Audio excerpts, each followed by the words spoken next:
Hey everybody, welcome to BODS Mayhem Hour. I'm your host, John the Bod, aka the Bod Father, with my lovely co-host, Krystal.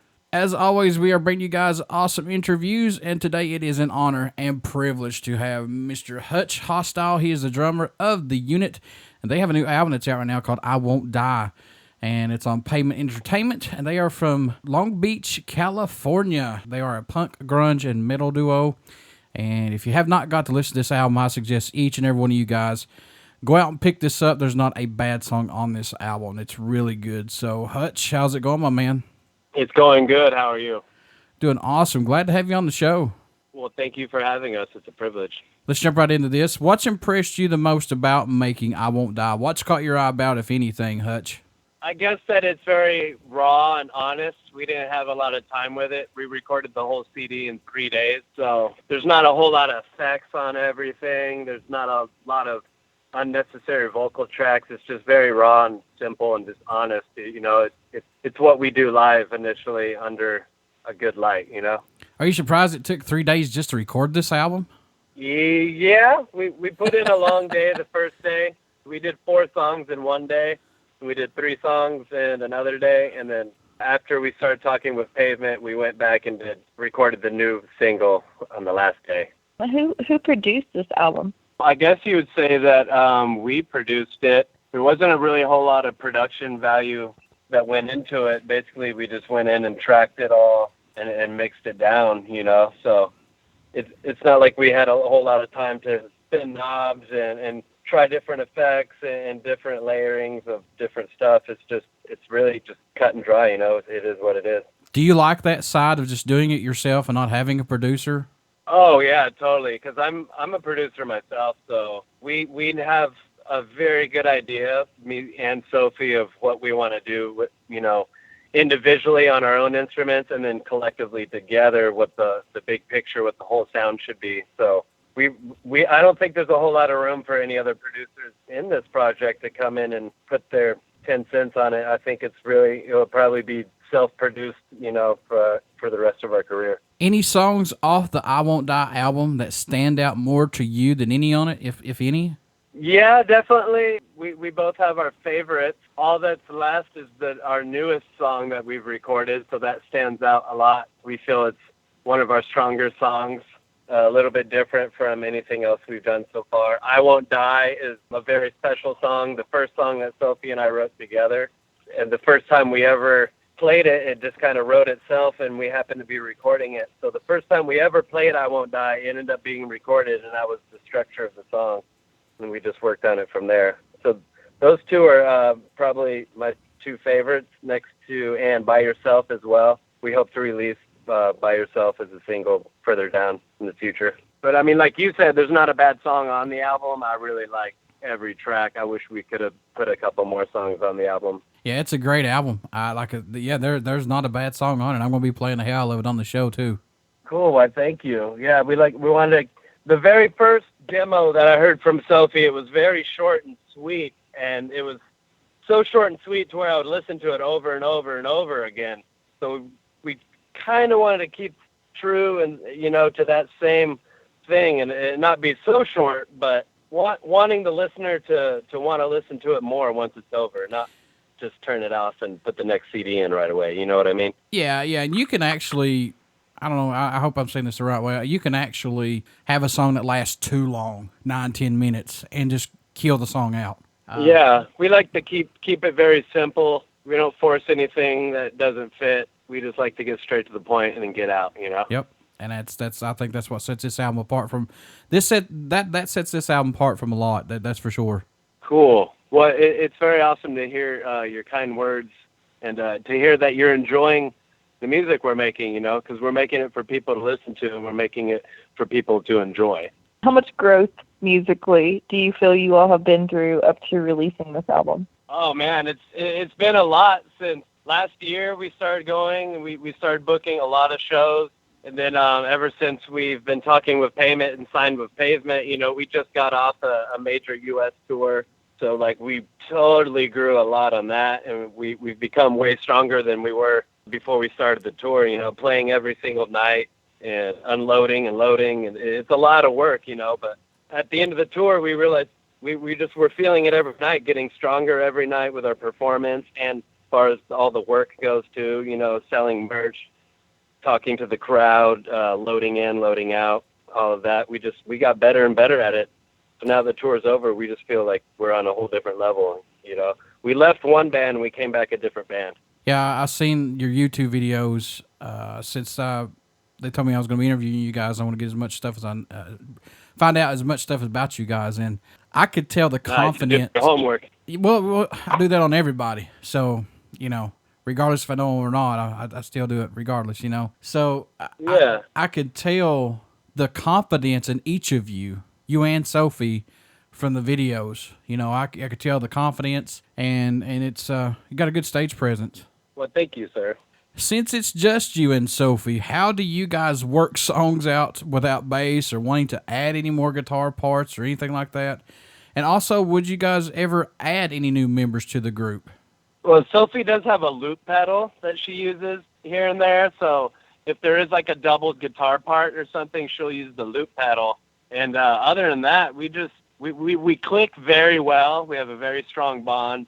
A lot of times when we're jamming, you know, stuff isn't premeditated. We just she'll start a riff or I'll start a beat, and then the other one comes in, and then it just flows really easily. I think if we had another person in the room, maybe the chemistry wouldn't be the same and it wouldn't work out. So I don't think we'll ever be adding anyone else to this lineup. We tried some bass players, you know, to make it a 3-piece, and we realize now that with all the freedom we have as a 2-piece and just as good as it's going, we like it better this way. We prefer to not just be another power trio. So I really doubt that we'll ever, you know, be adding anybody to the unit. If it ain't broke, don't fix it. But you never know. Yeah, if it ain't broke, don't fix it. Go ahead, Krystal. Yeah, exactly. How much local support does the unit get from fans, venues, and radio play? We actually been really busy playing outside of here. We don't really see a lot of support, I guess, locally as much as you would probably think. You know, most bands thrive in their hometown. But we've been really staying busy and focused on not spreading out from Long Beach, therefore not just burning ourselves out in that same area, you know, or relying on friends and family to come out to a show to have an audience to play in front of. You know, we didn't want to just play in Long Beach and play in front of our friends. So we haven't lined anything up in Long Beach in a long time. As far as local press or radio goes, we haven't really reached out too much. I've reached out to a couple local papers and haven't heard anything back, but that's about it, you know. But, I mean, we do get support from our friends and our family, you know, and there's a couple of venues in town that have been really nice to us. But other than that, we're just focusing on taking it out of Long Beach. You know what I mean? Mm-hmm. What helps you keep your mind open to new drum beats that you've not done before? Do you do anything differently to keep your mind, you know, focused on what you're doing and keep stuff from interfering? I just try to trust my feelings, and, you know, I play what I feel. I don't ever try to put rules on anything like, well, I have to play this kind of beat at this part, or I have to play a certain kind of fill in certain songs. So I just let it flow, you know, and however it comes out is how it comes out. When it feels right, that's what I play, and that's what I stick with. So I just basically let it flow, you know, listen to my intuition. What can fans expect at one of your shows? High energy. I would like to say they expect to have a good time. I think playing in smaller venues, people might come out expecting to see, you know, your average bar band, and I don't think that we're your average bar band by any means.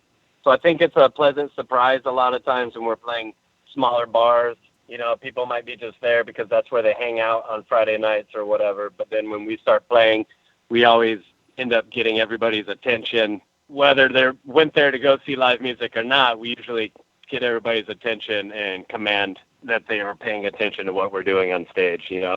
So I think they can just expect, you know, anything and everything. I want to go back to the support question that Krystal asked you there just a minute ago. What about airplay, man? Do you guys get a lot of airplay right now from radio stations out in Long Beach or California region area at all? No, none. We've had no airplay. Wow. At this time.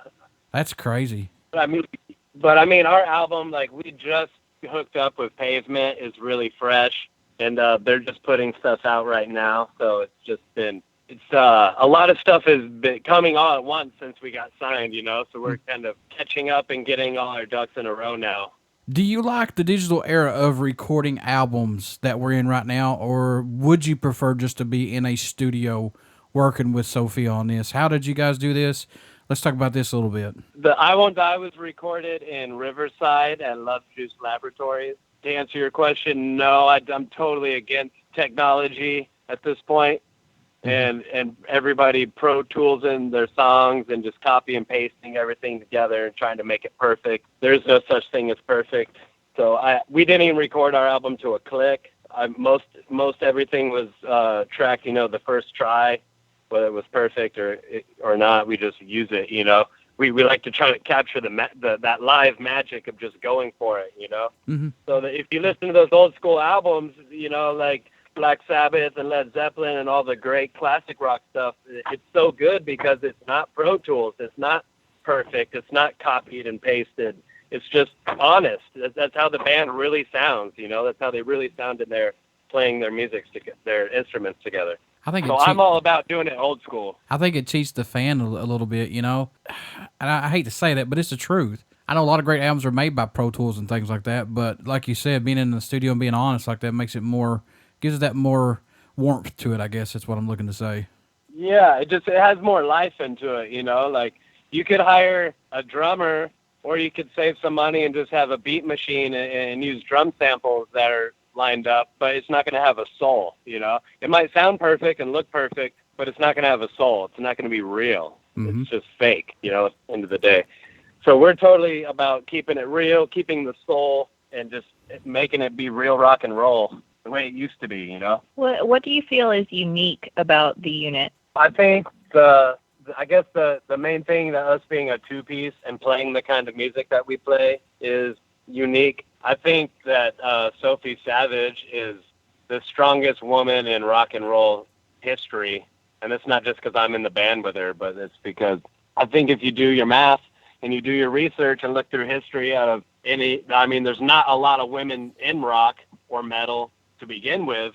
And if you go and look at the small handful that there are, I really think comparing what Sophie does on stage is pretty hardcore to what you've seen most women represent in the metal world or the rock world. The signature unit sound comes a lot to do from Sophie's pedal. She has this Boss, what is it? It's a synth wah, so it creates a really deep, really mean, monstrous tone for a guitar, and that really helps us get away with not having the bass player. So I think the most unique thing would be her, like, that signature guitar sound, and then just the fact that, you know, we just did a tour with two other bands. Both other bands had 5 dudes in each band. So it's most bands you see are 5 dudes in a band. Usually not one dude and one chick, and if there is a chick in the band, she's usually not going as crazy as Sophie Savage is. So I think that's the most unique thing about us.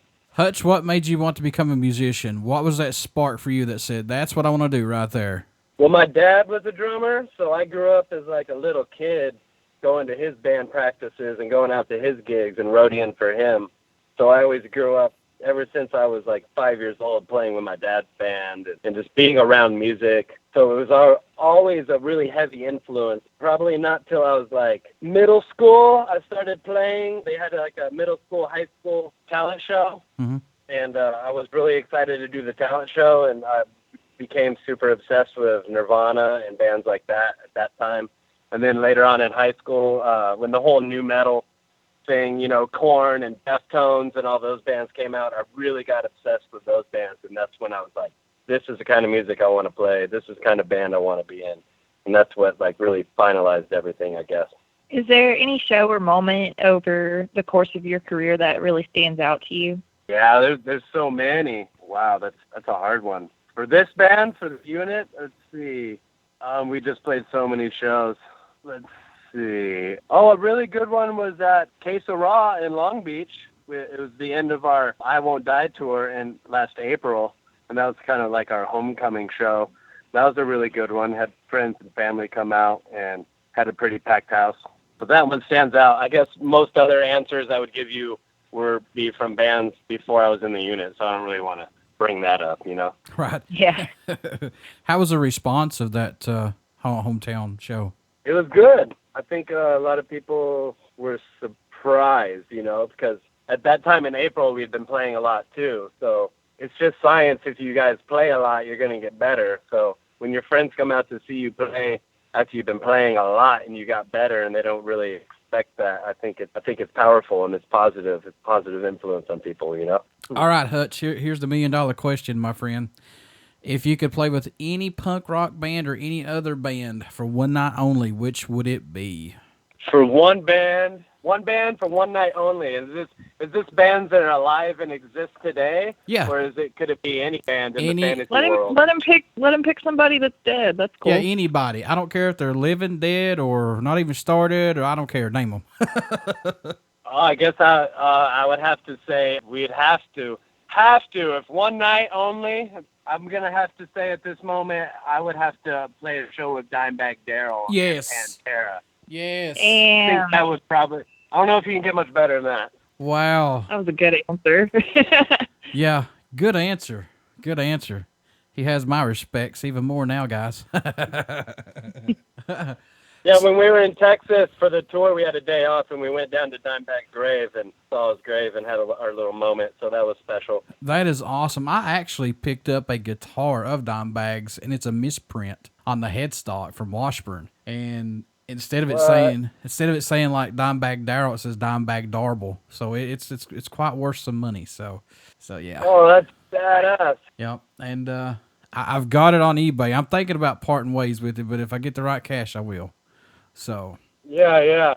you know, I love That Dime. sounds cool. I love Dime. Don't get me wrong, but the guitar I'm wanting is his Rebel Flag guitar. That's the one I've been looking for. Yeah, I got the flame one, but I painted it white and I got it hanging on the wall. Oh, nice. I'll have to look that up on eBay. It's on eBay right now? Yeah. Yep. Hey, I could send you the picture of it and stuff if you wanted. Just after the interview, I'll get your email stuff and I'll send it to you and let you look at it. Cool.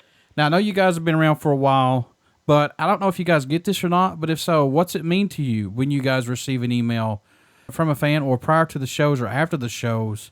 They'll tell you guys that your music has pulled them through a bad experience or gave them inspiration to overcome obstacles or just gave them the time to relax, to escape the everyday bullshit that we go through. Do you guys ever get that? And if so, what's that mean to you? It means a lot, man. That's really like the highest compliment, you know, if you can